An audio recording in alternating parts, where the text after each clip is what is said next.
Our second case study, we'll come back and summarize all of these at the end. Our second case study is actually not a Tibeto-Burman language at all. Now, before you walk out, it's a mixed language, Sinitic and Tibeto-Burman, Wutun, spoken in the Rebgong area. The ethnologue has a small entry here, which I'll spare you the small print. But basically, it's two main villages, totally three villages in southeastern Qinghai area with between 2,000 and 4,000 speakers. You already notice the vagueness here, right? Ethnologue says 2,000. It is a very strong mixture of Northwest Chinese and both Central and Amdo Tibetan with a little bit of Mongolic. And probably established as a military garrison. That's why the place people think is called Tun, Wutun. And the people of Wutun, although personally they consider themselves to be Tibetan, officially they're ethnically Tu or Mongol.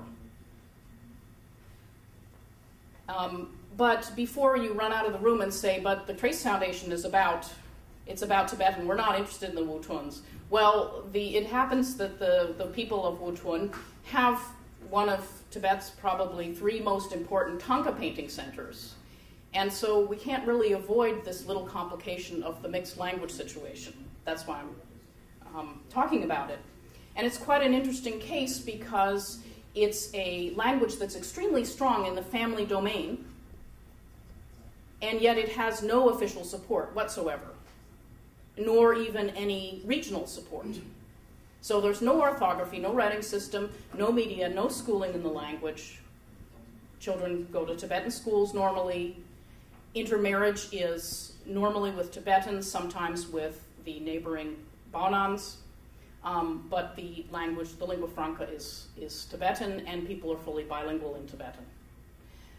So you might expect that the vitality of this language is, when we look at the 9 factors, a lot lower than Amdo. Not just the numbers are a whole lot smaller, but the domains are restricted. Yes, but with important caveats, okay? We'll come back and summarize that. In any case, the third case study, we move away from the northern side of the Tibetan Plateau and into Yunnan in southwest China to the Sanya language, which has about 7,000 speakers out of 18,000 total population. These are 76, that's quite a lot really, 76 villages just to the west of Kunming City, the capital. And the fluent speakers of this language are all age 60 and above. And this contrasts markedly with Amdo and Wutun, where fluent speakers you can find of all ages, including children. The youngest semi-speakers of Sanya are already young adults, so 18 to 25. That is certainly a warning sign.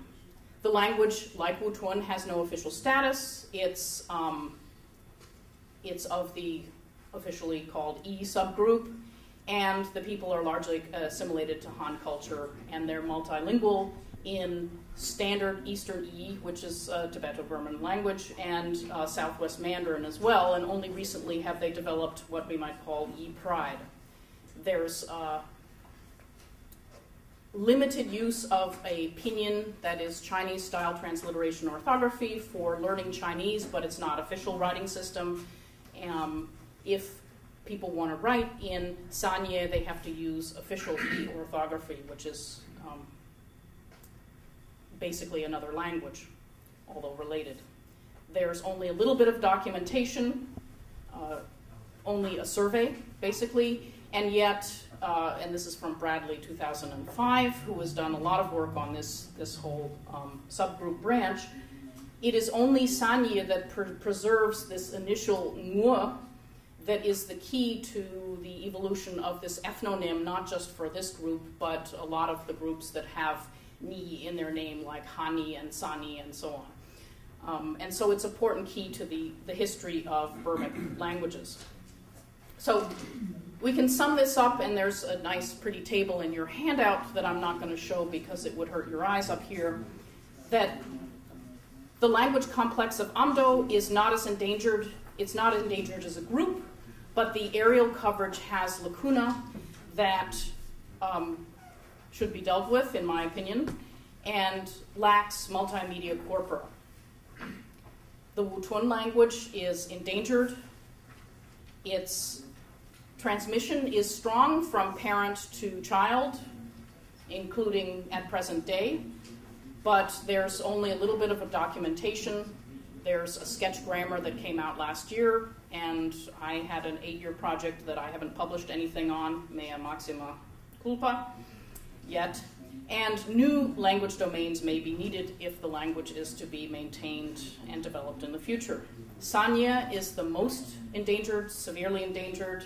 Transmission has basically ceased, and the language is actively abandoned as economically disadvantageous, which we know is an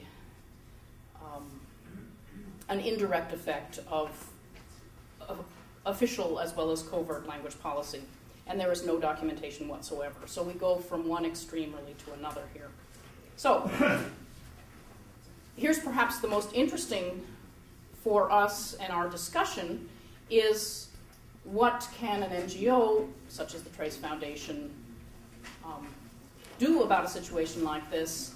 And again, I think we have to justify why documentation and revitalization might be useful, what steps these activities entail, what sorts of pitfalls there are, which I've already alluded to, and then I will summarize my remarks. So overall, we can talk about a sociolinguistic situation of a language as a combination of vitality, language attitudes, and amount and quality of documentation.